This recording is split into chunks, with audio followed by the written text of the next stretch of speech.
Hey everyone, it's Coach Matt over here at Primal Athlete Training Center, www.primalatc.com. You know guys, going off the last video where we talked about turning out of the back of the circle in the discus or the rotational shot, we talked a lot about getting active with that right leg and actively, just like you're on a skateboard, pushing that right leg around, pushing it out of the circle. Actively taking that right side, squeezing your butt, pushing that hip and pushing off the ground with your foot to push around, to get that foot around out of the circle instead of just sort of picking the foot up and swinging the hip around, picking that foot up, swinging the hip around. We talked about the reasons why. You can watch the other video if you want to check that out. Received a lot of questions on that. One of the questions came from a coach from Kansas, from a smaller town. He was a 400-meter and 800-meter runner, but for the past 8 years he's been coaching the throws. And like a lot of you, what's going on is, he's watching a lot of videos, he's talking to a lot of the more successful throws coaches in his area, and he's wondering sort of why I said to do it that way. He's also a physics and an anatomy teacher. So he's wondering, he says, he has seen and he has been teaching his throwers to basically lift the right leg and use the hip flexor to turn their body. So kind of lift and turn by throwing the hip flexor forward, squeezing your butt and pushing the hip forward. And he's wondering, because he's saying, when he had his athletes pushing out of the back, what happens a lot of times is that they would throw their opposite shoulder, throw it down, and get really, really, really crooked, be leading into that circle with the shoulder. And there's a lot of issues that he's having with entrance into the circle. And that, kind of goes with what I was talking about, and it goes along with a lot of the emails that I had received. Now, we want to talk about a few things first. Before I answer this question, there's a few things that we need to go over. So grab a seat. This might take a little while, but believe me, it is definitely going to be worth it. If I was to create sort of a top 10 list, if I was to create, for example, my top 10 things, or a list, a ranking of the most important parts of the discus throw. The most important part of the discus throw, the most important thing that a coach should look for, is that the lower body is always leading the upper body. Now what we mean by that is that if you take a look at your hip, if the hip, which is right here sort of where my pocket is, if the hip is here, the discus should always be behind the hip. There should never be a time where the hip is back and the discus is in front. The discus should always stay behind the hip. Now, a lot of times what we see is that the discus will get in front of the hip at certain points during the throw. A lot of times we see that as the athlete drives to the middle of the circle, they'll take the discus, throw it in front of them, and sort of use that as a weight to help them drive across that circle. They'll take the discus, throw it, and then try to catch up to it. So they'll throw the discus and try to catch up to it. Well, what happens? When that happens, the discus stops. The discus has to stop to allow the lower body to catch up again. So they throw the discus. We'll try to do it in slow motion. They'll throw the discus, and then they'll try to catch up. But look what happened to the discus. It was just sitting up here. It just stopped for a little while. So what happens when the discus stops? Well, for newer throwers, it falls out of the hand. For more experienced throwers, they'll drop the discus down by their hip, down by their butt, losing that radius, losing that 90-degree angle at their armpit. The other reason, or the other spot that we see this happen a lot, is when athletes turn out of the back of the circle. They'll turn, the discus will get in front of the hip, and then they'll have to stop to allow the hips to accelerate in front. The discus stops right here. As they turn, gets in front, they start to peak, and then the discus stops in front as they drive. Well, again, what happens? They either drop the discus, or the discus starts to fall down by their butt, and they lose that radius. So what does this all have to do with exiting out of the back of the circle? Well, if you do not actively push the hip in front of the discus, if you do not actively, we'll show it this way, push the hip and move that hip in front of the discus like you would do by pushing off of the ground to get the right foot out of the circle, what you start to see is that the upper body gets ahead. And if the upper body gets ahead, then we start to see the discus drop.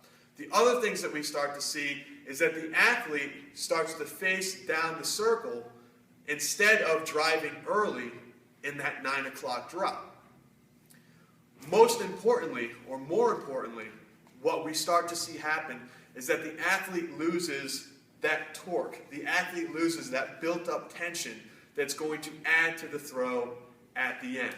So by starting out in the back of the circle, it's putting your athlete in an optimal spot to throw the discus as far as possible. Now, the coach that emailed me from Kansas, basically what he said was, that it makes more sense to him to lead with that hip flexor.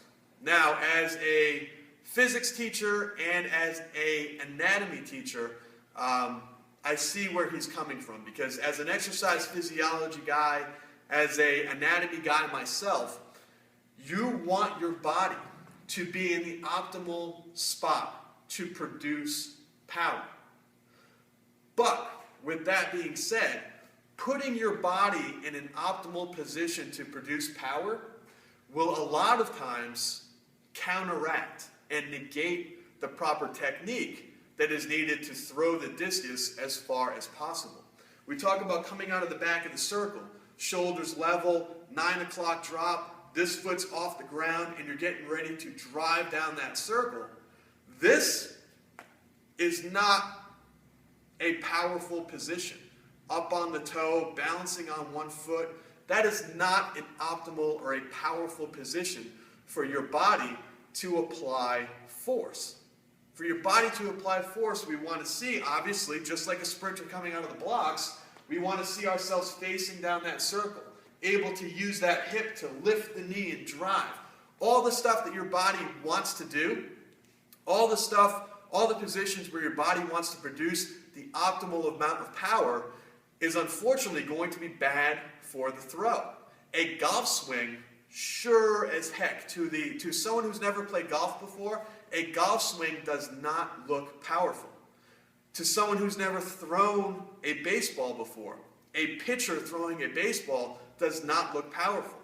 Using that shoulder, using their stomach, using their back, using their hips the way that they do is not the optimal way for the human body anatomically to produce power. But that's what makes the baseball go 90 miles an hour. That's what makes the golf ball go 300 yards. And that's what makes the discus go 200 feet, hopefully. So we want to start to see is that you're not looking at how optimally or anatomically the body can produce the most power. You're looking at leverage and form and technique and saying, how is this going to help the discus fly further? So yes, as you turn out of the back of the circle, as you push off with the right foot, as you accelerate the lower body in front of the upper body, as you get into that 9 o'clock drop position, it does not look as powerful as, say, if you were deadlifting or squatting weight, where both hips are forward. It does not look as powerful, it is not as fast as if a sprinter was running with both hips facing down the runway or facing down their lane. That's not the point. The point is that it gives your body the proper leverage and the proper form and technique to throw it as far as possible. Now, with that being said, and going over all that, the question that he had was that as he turns out of the back, as he gets the right foot and the right hip active and actively pushes out the circle, his athletes drop their shoulder. Why is this? Now, we got to look at some body angles here. As you shift weight, remember, getting low, left, and long. Low, you shift weight to the left as you get the right foot long out that circle. As you turn, you're going to be shifted. So if I were to stand up nice and straight, this is what I would look like. unfortunately, or because of the fact that I'm low and my weight is shifted left, you've got sort of this backwards C type thing happening here. You've got your joints stacked up on the left side, and if you were to stand up straight, your shoulders would actually be crooked. So it's a tricky way of thinking about it. But as you turn out of the back, if your shoulders stayed level as you turned out of the back, they would start to drop. So your throwers really aren't wrong. That's naturally what their body wants to do. What you need to teach your throwers is that as you shift weight, what starts to happen naturally in the body is that the shoulders come over. And they actually, even though they look level, they're kind of crooked. So here's how you solve it. As you turn out of the back, as you get low, left, and long, and actively push off that foot, have your athlete start to realize that their shoulders, the right shoulder does actually drop as the left shoulder raises to keep the shoulder level. We'll show you from a different angle. So from here, you're not really going to be able to see a difference. But as I push, now you can start to see the difference. Shoulders are still level. They're parallel to the ground. But what's going on? Even though they're parallel to the ground, my left shoulder is higher than my right shoulder. It's an optical illusion. Again, it's not the optimal position. Anatomically speaking, that's not how you want your shoulders to be when they produce power. It's different from what the body is used to, but it's correct to help you throw the discus as far as possible. Whew. That was a mouthful. That was something I probably could have done a full-length video and sold to you guys, but we put this on YouTube for free. Our mission here is to get you throwing as far as possible. With that being said, guys, I'm getting a lot of questions. I'm getting a lot of emails from people asking questions that we've already answered. So if you have a question and I have not responded to you, or if you have a question and you're wanting me to make a video and I'm not giving you a brand new video, that's because it's already been answered. This was a great question that's never been answered in detail like this before.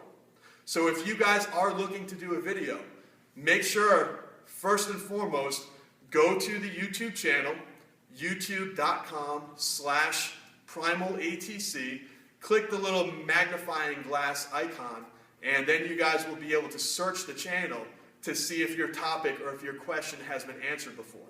If it has been answered and you still email me the question, I will send you the link to the older video.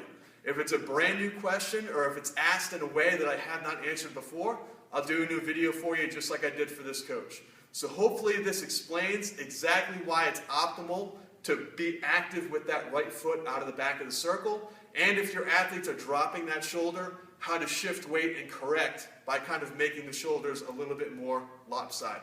Just like a golf swing, just like pitching a fastball, it does not look like it's anatomically the best position to deliver power, but it's optimal for putting distance and adding leverage and form to your throw. So sometimes we have to stop looking at the body as a machine, and we have to start looking at the form and technique to have you throwing further. All right, guys, thanks so much for the question. Keep them coming. Again, guys, if there are any questions, if you can't find a video on the Primal ATC YouTube page, matt@primalatc.com. Talk to you soon.